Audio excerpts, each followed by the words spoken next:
नमस्कार बंधू भगिनींनो, आपल्या सगळ्यांचं सहर्ष स्वागत आहे स्वास्तिकम या माझ्या चॅनल। आज मी आपल्यासाठी संपूर्ण चातुर्मास हे पुस्तक घेऊन आलेली आहे। याच्यामध्ये ऋषीमुनी साधू संतांनी सांगितलेली उपासना, साधने व व्रते आणि संपूर्ण चातुर्मासात आपल्याला काय काय करायचं आहे त्याबद्दल सविस्तर माहिती दिलेली आहे। तर चला मग आजच्या व्हिडिओ सुरुवात करूया।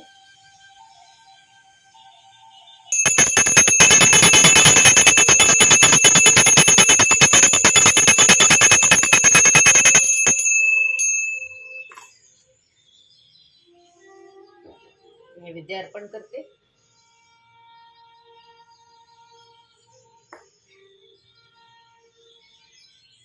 नैवेद्यम समर्पयामि। नैवेद्यम समर्पयामि।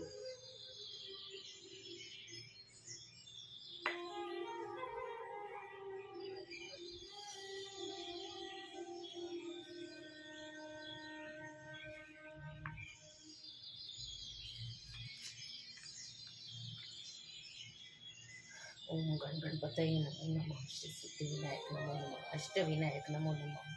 गणपती बाप्पा मोरया।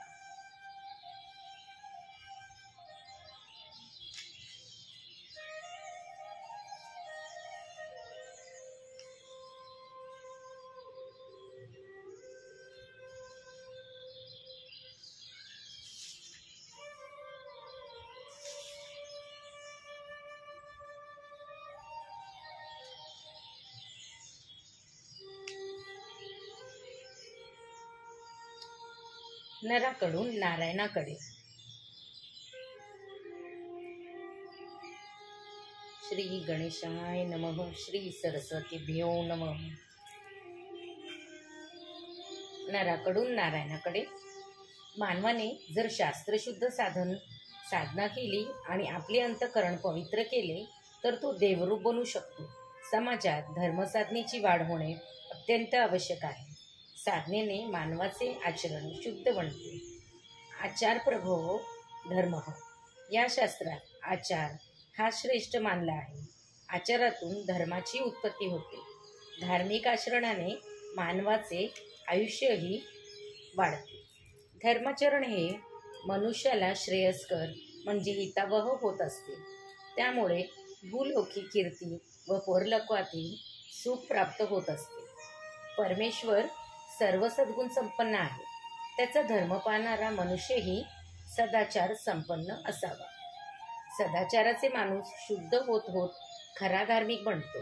देवाचा शोध घेणारी संत मंडळी स्वतः देवरूप झाली असा जगाचा इतिहास आहे।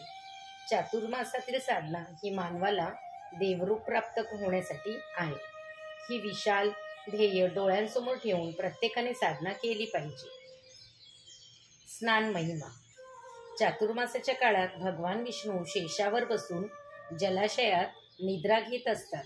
त्याच्या दिव्य स्पर्शाने पृथ्वीवरील सर्व जलात त्यांचा तेजाचा अंश पसरतो व जल परमपवित्र बनते। म्हणून या काळात समुद्र, नदी, सरोवर, तलाव या ठिकाणी स्नान केले जाते।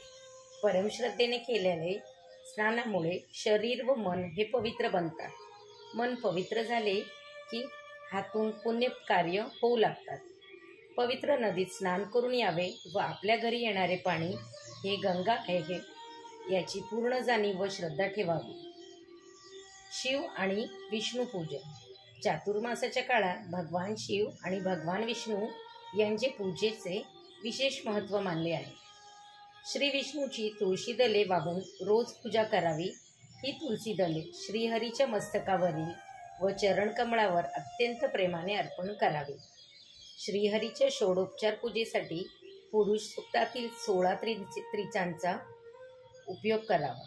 त्याच्यातील एक त्रिचा मुखाने म्हणावी व एक उपचार करावा।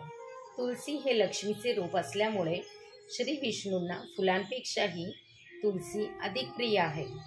श्री विष्णूच्या मस्तकी चंपक म्हणजे चाफ्याचे फूल प्रेमभावाने अर्पण करावे। श्री विष्णूंचे रोज तुपाचा एक दिवा प्रज्वलित करावा। विष्णू सहस्त्रनामाचा पाठ करावा। तसेच विष्णूचे एक नाव उच्चारून एक तुळसी दल त्याच्या चरणी अर्पावे। या काळात शिवाचीही पंचमृताने अभिषेक करून पूजा करावी. शिवलिंगावर सुवासिक पांढरी फुले व बेल वाहावी. त्याच्यासमोर रोज तुपाचा दिवा प्रज्वलित करावा. श्री विष्णू पर्णमस्तु. शुभम भवतु, शुभम भवतु, शुभम भवतु.